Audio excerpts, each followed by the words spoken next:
Dan, what is Snaps? Oh, well, it is a system.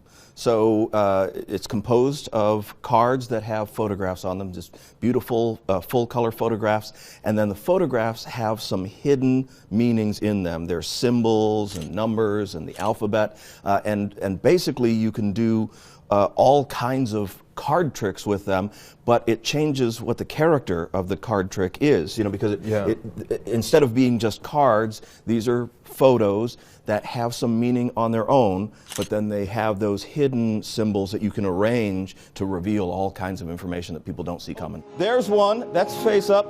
Oh, and there's one that is also face up. Yo! Wait. All that is really cool, but what do you get? Okay, so you have... Show me the toys. That's Dan. right. The toys are 2 decks of cards. Now, when we started this project, it was doing the alphabet. So we have the alphabet cards here. It's called the focus deck. You get a reference card that shows you every one of them. The cards are all marked on the back, so it gives you the little idea of what the markings are. Beautifully designed backs that the markings are extremely well hidden, but really easy for anybody that knows what they're looking for. And then this is the whole alphabet. So there's your A's. Now, most of the letters will have multiple versions of them, B's and C's, and then all the way through. I mean, look at those. Those are just nice, you know? And like I said, when you look at it, you know what you're looking at, but if you didn't know that it was a letter, you wouldn't immediately think that that's I've a letter. seen you do a trick with this, with that. and I thought you were doing like a toothbrush thing, Yeah, but then and it nobody jumped out knows. at me, and yeah. That's the thing. I mean, you know, it really, and here's one of my favorites. I put it up here at the top, which incorporates 4 of the letters. So here's a horn, tennis ball, electrical thing, and then you've got a slide. But when you put those together, those spell stop.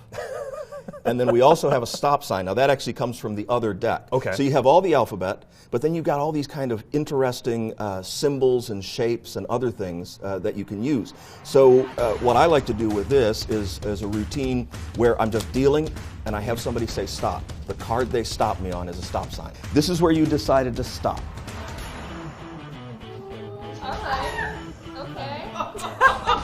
It's really fun. That's and then great. you can use you can use any force for these, and then it finds these 4 pictures, and when you lay those out, people realize, wait a second, they stopped you on stop, and they found 4 images that spell out stop. It's got a real nice texture to it. So you've got letters over here, but you've got symbols and numbers That's as well? right. Yep. So over in here, once we exhausted the alphabet, we were like, well, we've got to be able to reveal numbers too, to do serial numbers and dates and anything else that you want to do. Read out the serial number of the bill that you loaned us, starting from the first letter. B 116A. So this deck contains all of the numbers. So here's like an obvious one right there. There's a door key that goes to number 8. Here's a race car, that's a 0. So they're still hidden in here, but they're a little bit more obvious when you know that you're looking for a number. Again, if you didn't, you'd just say that's a coin. You'd just say that's a sign. There's a horse, right? That kind of stuff. An 8-ball makes sense, right? So there are 2 of every number in here, and then there are also shapes. So you've got all the ESP symbols. There's 2 of those in here as well. And then there are iconic things like the Eiffel Tower or a star, and a red car, different things that you can use as psychological forces. Some of them are just kind of symbolic, like those are the ESP symbols for the crosses there. We've got animals. This is like a utility device for like magicians and mentalists. That's right. This is like sort of crossing genres and boundaries and dealing with all kinds of different types of magic. Yeah, and you can also use these without revealing that they're letters, just because the photographs are so cool. So I do a thing that's just straight up mentalism, where somebody picks a photo. It's based on a Jay Sankey trick that I read a long time ago that was done with playing cards, and I used to do it with playing cards all the time, where you steal the person's thought and then you replace it with another thought. What was that other image? Okay.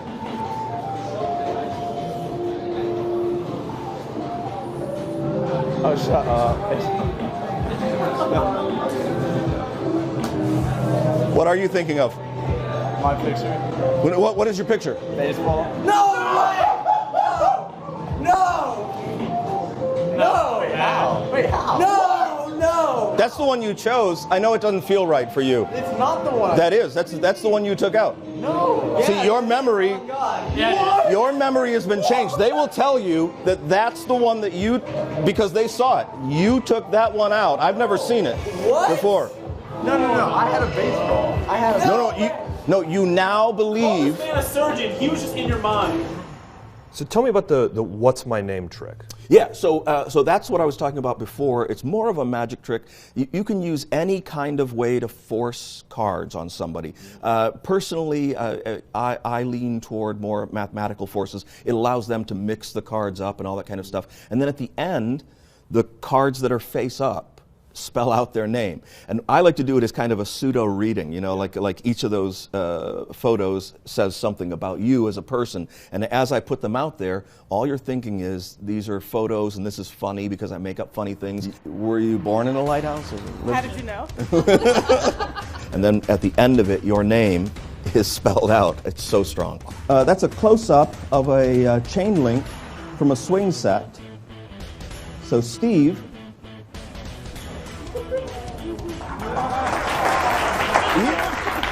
I can't think of a more powerful thing than to have my name come at me from something that is shuffled. randomly that you mixed up. Yeah. And then when we're talking about mentalism, there's an amazing book test. Oh, the book test is so cool. It comes out of nowhere and hits you so hard. Yeah, because it has a 1-2 punch to it. So the idea of the book test is that a bunch of people just pick random photos and then they stick them in various places in the book.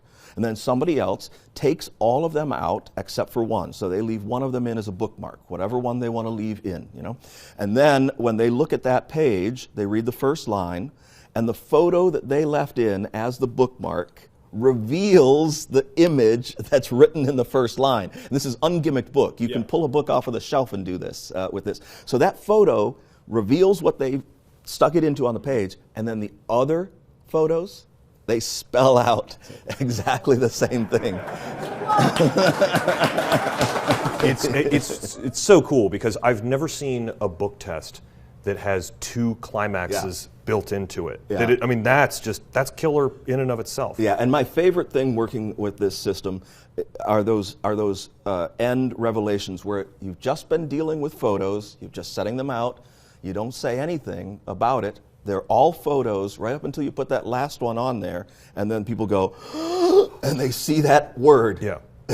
You can feel the oxygen just get sucked out of the room and then rush back in as the audience explodes. Yeah, absolutely, absolutely. There's more than a dozen routines that are included with this that you can do as soon as you get the deck. You don't need tons of other gimmicks or extra things. It's really easy to do and well-explained stuff from both you and David Jonathan. Yeah, we wanted to make sure everybody understood what the concept was and had different ways of approaching it. So we put in as many possible ways of using it and some of our favorite principles that can be incorporated into it.